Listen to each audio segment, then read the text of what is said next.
دلیل اینکه آنها رنگ زرد پوشیدند این است که این رنگ چیزی را نشان می‌دهد. سخنران اصلی که امروز در اینجا صحبت می‌کند کسی است که در حال حاضر اپوزیسیون را اداره می‌کند. مریم رجوی با آنان امروز از پاریس صحبت می‌کند. او از آنان می‌خواهد که ایمان خود را محکم کنند. یکی از کلیدی‌ترین موضوعاتی که امروز مورد بحث قرار گرفته اساساً در رابطه با سازمان مجاهدین خلق ایران و نیز تهدید هسته‌ای است که توسط رژیم ایران اعمال می‌شود. سخنرانان شامل وزیر امنیت داخلی پیشین تام ریج و سفیر پیشین آمریکا در سازمان ملل جان بولتن هستند. تام ریج که به عنوان وزیر امنیت داخلی در جریان موضوعهای مختلفی قرار گرفته است گفت سازمان مجاهدین خلق ایران هرگز به عنوان یک سازمان تروریستی تلقی نمی‌شد. این اصلی ترین واقعی است که اکنون در اینجا در جریان است. Noisy protests against the Iranian regime taking place. Susan, what's happening? Hi, Aisha. So noisy it's rather difficult to hear, of course, you and Richard at times. We're across the street from the UN where an annual protest takes place. People who are opposed to the presidency of Ahmeddi Nژاد.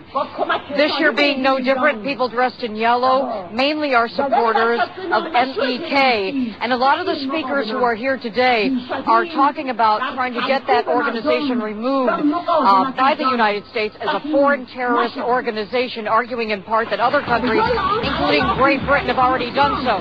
This group, among others, issues that they're discussing here, also protesting the massacre, as they call it, yes, you can see, of political prisoners over the years, numbering, they say, more than 120,000.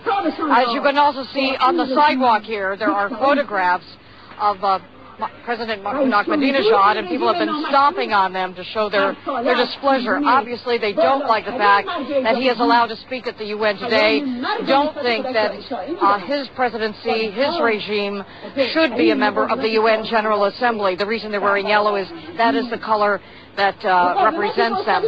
One of the main speakers today they're listening to now is someone who is currently running member of the opposition group, Meriem Rajjavi. She is speaking to them from Paris today, urging them to not lose faith. And one of the other key things that is being discussed today, mainly has to do with MEK, but also the current nuclear threat, they say, that is posed by Iran. The speakers have included former Homeland Security Director Tom Ridge, former UN Ambassador John Bolton. Among the things that Mr. Ridge spoke of was that in his daily briefings when he was Homeland Secretary Director was that he never said that MEK was never thought of as a terrorist organization. تظاهر کنندگان بسیار پر احساس و با صدای بلند علیه رژیم ایران اعتراض می‌کنند. تعداد زیادی هستند که به عنوان هواداران مجاهدین خلق ایران میباشند. در میان سخنرانی هایی که به عمل می آید صحبت های زیادی از تمایل به این که مجاهدین از لیست تروریستی خارج گردند مشاهده شد. آنها بسیار بسیار قوی و پر احساس علیه این رژیم بودند و بسیار ناراحت بودند از اینکه به احمدی نژاد اجازه داده شد تا در مجمع عمومی سخنرانی کند. آنها با پوشیدن لباسهای زرد رنگ به اینجا آمدند و همونطور که گفتم پر احساس هستند و میخواهند که صدایشان شنیده شود. تعدادی از سخنرانان که برای جمعیت صحبت میکنند به موضوع بحث‌انگیز برنامه اتمی رژیم ایران نیز اشاره کردند. آنها قطعاً کاری کردند که صدایشان شنیده شود.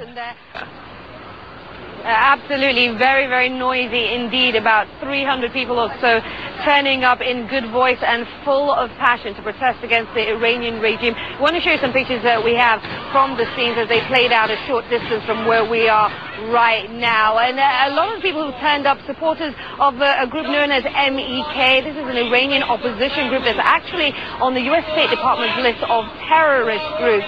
And among the speeches that were made, a lot of talk about seeing them being removed from that list itself, but very, very strong, very, very passionate in their words against the regime, very upset that Mahmoud Ahmadinejad was allowed to speak here at the General Assembly.